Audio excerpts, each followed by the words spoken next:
Giờ các bạn xem này, cái xe giữa là phải chở 8 cây tre. Đấy, 8 cây tre. Một cây của nó nặng 50 cân đến 40 cân.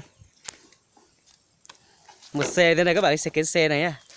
Đấy, ôi rồi, mình sẽ quay từ từ cho các bạn xem. Quay ở dưới lên ở trên giúp các bạn xem nè. Đấy. Cái xe như thế này phải chở 8 cây tre.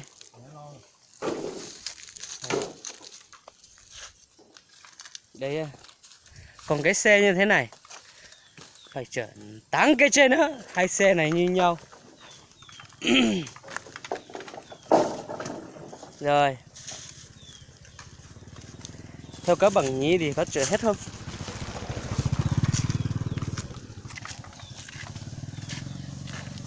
Nơi thì chắc các bạn không tin thì mình đến cho các bạn xem nha. 1 này, 2 này, 3 này, 4 này, 5 này. Đấy, 1 nha. 1 nha. 2 3 4 5 6 7 8. Đấy. Tang nó phải dài bằng này cơ. Dài uộc. Đấy. Nó không phải là nhắn như các bạn nghĩ. Đấy. Nếu như ai không chở được như thế này thì phải học cách bằng cái thằng áo xanh như đấy. Nó là một cách. Thằng này cũng làm rồi. Làm cái cây ở dưới xe, đít xe đấy.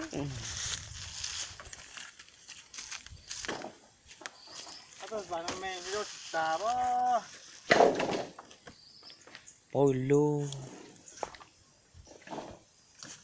Rồi các bạn xem cái xe này nha.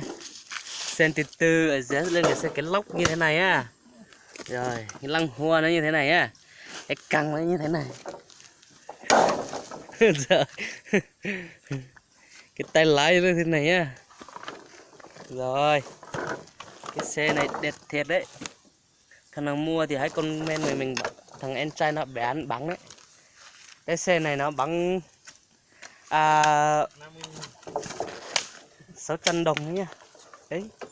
Cái xe 600 đồng nhưng mà phải chở được 8 cây tre. Đấy. 600 đã chở được 8 cây tre các bạn nghĩ đi. Cái xe này đăng máy đấy. Nếu mình bắn thì cái xe này phải đến 10 triệu đấy. Rồi. Cái gì ớt kìa. Đấy. Nó phải bán tầm khoảng 50 chục. Đấy, thằng nào mua hãy comment nhé.